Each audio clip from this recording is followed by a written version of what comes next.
चलिए स्टूडेंट्स, हम लोग प्रश्नावली 5.2 के क्वेश्चन नंबर फर्स्ट को सॉल्व करने वाले हैं। देखिए क्वेश्चन नंबर फर्स्ट क्या कह रहा, निम्नलिखित सारणी में रिक्त स्थानों को भरिए जहां एपी का प्रथम पद ए, सारवंतर डी और यनवा पद एन है। तो यहाँ पे हमें टेबल दिया गया है, इस टेबल में हमें प्रथम पद दिया गया है, सर्वांतर दिया गया है और यनवा पद दिया गया है और हमें क्या पता है, हमें एन पता है। तो जहाँ पे रिक्त स्थान है उन वैल्यूज़ को फाइंड आउट करना है। तो चलिए हम लोग इसको निकालते हैं। आप लोग समझिए, जैसे कि अगर हमारे पास कोई समांतर श्रेणी है और उस समांतर श्रेणी का प्रथम पद ए और सारवंतर डी हमें पता हो, क्या पता हो, प्रथम पद ए और सारवंतर डी वाली एक एपी का एनवा पद कैसे निकालते हैं हम लोग। एनवा पद निकालने के लिए हम लोग क्या लिखते हैं, A N is equal to A plus N minus one of D. जहाँ पे हमारा ए एन क्या होता है, ए एन हमारा यनवा पद होता है और ए की बात करें, ए हमारा प्रथम पद होता है और एन यानी कि जो हमारी समांतर श्रेणी है उसमें कितने पद हैं, वो जो पद होते हैं पदों की संख्या हमारी एन होती है, डी हमारा सारवंतर होता है। तो इस तरीके से हम लोग यनवा पद कैसे निकालते हैं, A N is equal to A plus N minus one of D. इसी तरीके से अगर हमारा समांतर श्रेणी का अंतिम पद दिया हो तो अंतिम पद को हम लोग ए एल मानते हैं और ए एल हमें दिया है, तो हम लोग कैसे निकालते हैं, ए एल अंतिम पद कैसे निकालते हैं, A plus N minus one of D से। तो चलिए स्टूडेंट्स हम लोग क्वेश्चंस को सॉल्व करते हैं। देखिए क्वेश्चन क्या कह रहा, फर्स्ट वाले को हम लोग सॉल्व करते हैं। फर्स्ट वाले में आप लोग ध्यान से देखिए, इसमें मैं क्या दे रहा, इसमें प्रथम पद, चलिए हम लोग इसको सॉल्व करते हैं। सॉल्यूशन हमारा फर्स्ट का हो जाएगा। इसमें मैं क्या क्या दे रखा है, इसमें मैं प्रथम पद दिया है यानी कि ए इज इक्वल टू में 7 दे रहा है, डी इज इक्वल टू में 3 दिया है और एन इज इक्वल टू में 8 दिया है। हमें क्या फाइंड आउट करना है, हमें ए एन निकालना है। और अभी हमने सीखा ए एन निकालने का हमारा फॉर्मूला क्या होता है, A N is equal to होता है A plus N minus one of D. तो यहाँ से ए की वैल्यू रख दीजिए, ए हमारा क्या है 7 है, प्लस एन कितना दे रहा है, एन 8 है, तो 8 रख दीजिए माइनस वन ऑफ डी, और डी कितना दे रहा, 3 दे रहा। इसको हम लोग हल कर लेंगे। हल करिए, क्या हो जाएगा, 7 प्लस 8 में से एक गया क्या हो जाएगा 7, और यहाँ पे गुणे में क्या हो जाएगा 3।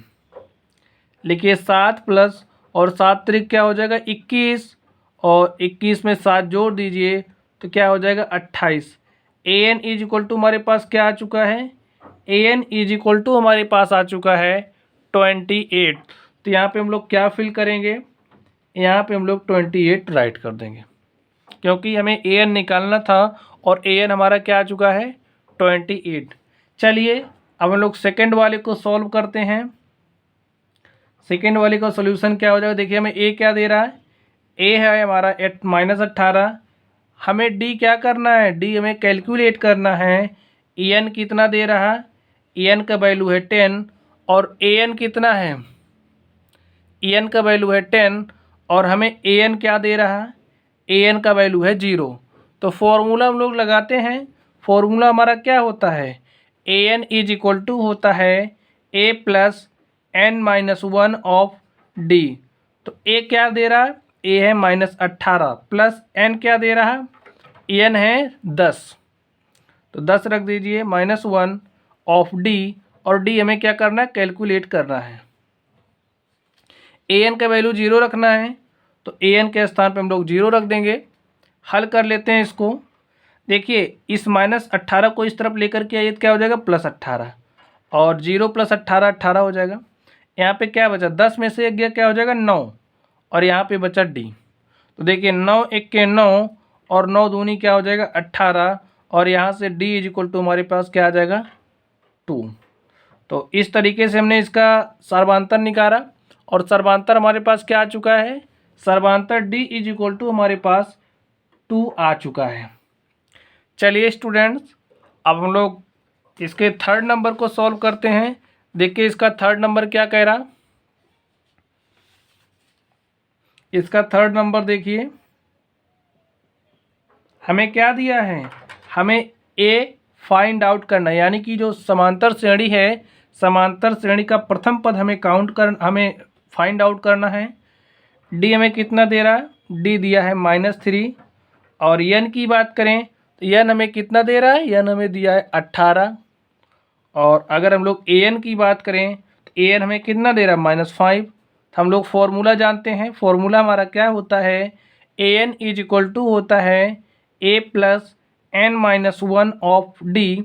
तो ए एन की वैल्यू हम लोग रख देते हैं, ए एन हमारा -5 है तो यहाँ पे हम लोग -5 लिखेंगे। ए हमें कैलकुलेट करना है, इसको वैसे ही रहने देंगे। एन का वैल्यू हमारा 18 है तो यहाँ पे 18 रखेंगे -1 इंटू में डी, और डी कितना है -3 है। चलिए हम लोग इसको सॉल्व करते हैं। यहाँ पे राइट करिए -5 ए प्लस, और 18 में से एक जाएगा कितना हो जाएगा 17, 17 गुणे में क्या हो जाएगा -3। सॉल्व करिए, ए प्लस 17 तियाँ 51, तो प्लस माइनस -51 हो जाएगा। और यहाँ से देखिए a minus 51 is equal to -5, इस तरीके से होगा। चलिए हम लोग इसको पलट देते हैं तो क्या हो जाएगा, a minus 51 is equal to -5, और यहाँ से इस -51 को इस तरफ भेजिए तो माइनस इस तरफ जाएगा तो क्या हो जाएगा प्लस, तो -5 और प्लस 51। तो 51 में से 5 घटा दीजिए, क्या हो जाएगा 11 में से 5 गया 6, और यहाँ पे बचा क्या 4। तो a इज इक्वल टू क्या आ चुका है 46, यानी कि जो हमारी समांतर श्रेणी है उसका प्रथम पद क्या है 46 है। तो हम लोग यहाँ पे क्या फिल करेंगे 46। चलिए अब हम लोग इसके नेक्स्ट क्वेश्चन को सॉल्व करते हैं। देखिए इसका नेक्स्ट नंबर क्या है, नेक्स्ट है इसका 4, और 4 क्या दिया है, 4 में हमें a इज इक्वल टू दिया है -18.2, और d इज इक्वल टू दिया है 2.5, n इज इक्वल टू, यानी कि हमारी जो समांतर श्रेणी है उसमें कितने पद हैं, हमें पदों की संख्या को हमें फाइंड आउट करना है। तो n हमें फाइंड आउट करना है, और an इज इक्वल टू हमें दिया है 3.6। हम लोग फॉर्मूला क्या जानते हैं, हम लोग फॉर्मूला जानते हैं an इज इक्वल टू होता है a plus n-1 of D. an कितना दे रहा है, an है -18.9, तो यहाँ पे आप इसको राइट कर दीजिए। ए का वैल्यू, an हमें कितना दिया 3.6, ठीक है।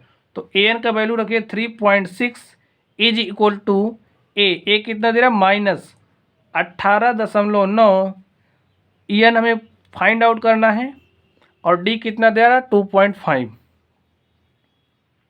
इसको सॉल्व करिए, इसको सॉल्व करिए, माइनस वाले को इधर लेकर के आइए। 3.6 प्लस 18.9, माइनस वाला इधर आएगा तो प्लस हो जाएगा।